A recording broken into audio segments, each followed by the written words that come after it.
देसी hip hop की दुनिया जो भाई कुछ टाइम से काफी शांत चल रही थी, उसमें अब आ गया है एक भूचाल।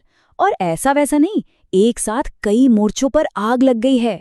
तो चलो आज इसी नई जंग की हर परत को खोलकर देखते हैं कि आखिर चल क्या रहा है।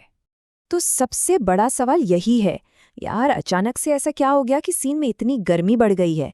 कौन किसके खिलाफ खड़ा है और इस बार दांव पर क्या लगा है। चलो इसी में थोड़ा और अंदर चलते हैं।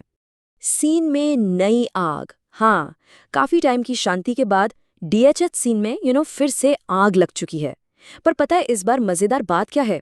चिंगारी सिर्फ अपने देश से नहीं बल्कि बॉर्डर पार से आई है, जिसने मतलब पूरे मामले को एकदम नया एंगल दे दिया है।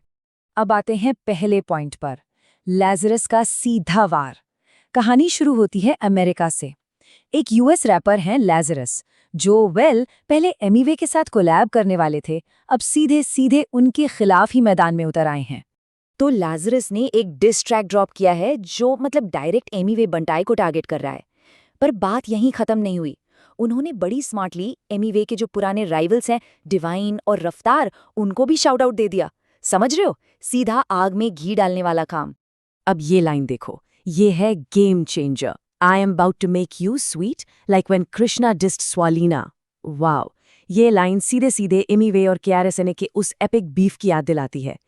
इससे एक बात तो बिल्कुल साफ है, लाज़रस ने अपना होमवर्क पूरा किया है, मतलब पूरी रिसर्च करके आए हैं। और पिक्चर अभी बाकी है।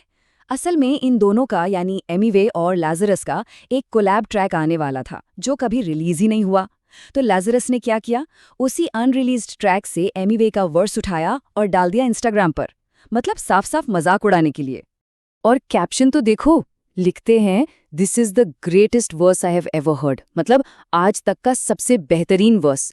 और साथ में हैशटैग कला तू चला तू पाला तू। इससे ज्यादा क्लियर सरकाज़म और क्या हो सकता है। ये तो सीधा सीधा तंज कसना हुआ।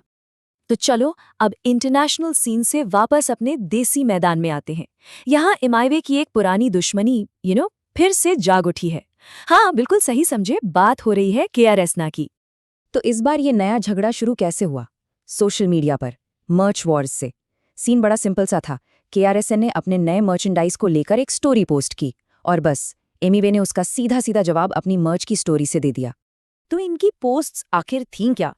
केआरएसएनए ने लिखा 100% प्रीमियम नो चीप आर्टिस्ट मर्च, मतलब कोई सस्ता आर्टिस्ट मर्च नहीं। ये एक सटल सा डिग था, जिसके जवाब में एमिवे ने अपनी हुडी की फोटो डाली और लिखा 100% प्रीमियम, समझा क्या चोमो, एकदम डायरेक्ट, नो होल्स बार्ड। और इस सोशल मीडिया वाली लड़ाई के फौरन बाद एमिवे ने एक नए ट्रैक का अनाउंसमेंट कर दिया और कैप्शन से मतलब सब कुछ साफ हो जाता है।